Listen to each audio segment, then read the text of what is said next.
can't remember last winter's snowpocalypse. Thousands of homeless flocked to shelters to seek refuge from the blizzard that took over the city.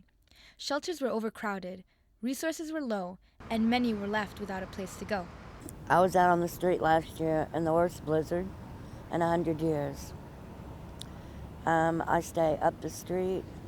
I slept right here. I slept over there, wherever you can find a spot. With this year's winter plan, the DC government is trying to make sure that the same thing won't happen again.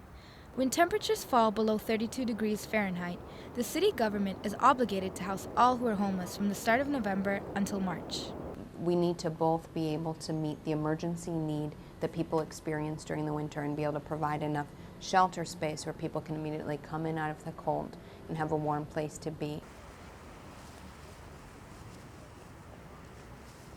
Homelessness it's got to be dealt with, and it's just not a lot you can do. The jobs aren't there, and the cost of living is extraordinarily high. In this year's difficult economy, the number of homeless people in DC increased by 6% to more than 6,500 people.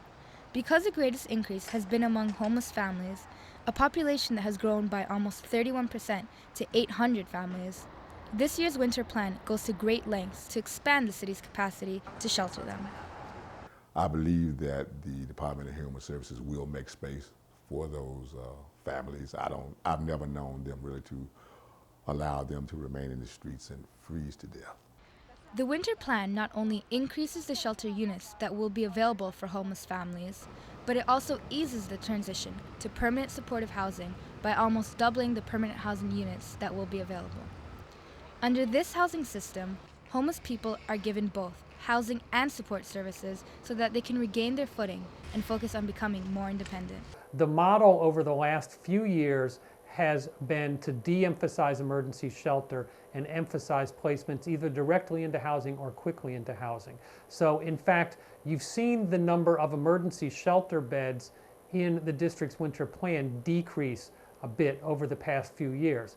The flip side of that is many more people have been housed.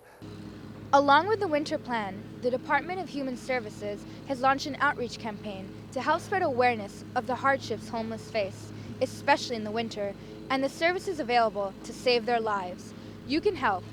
If you see someone in need, call the shelter hotline, dial 311.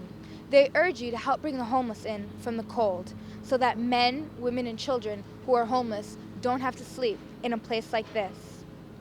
For The Source, this is Tamara Wiley and Kimberly Kroll.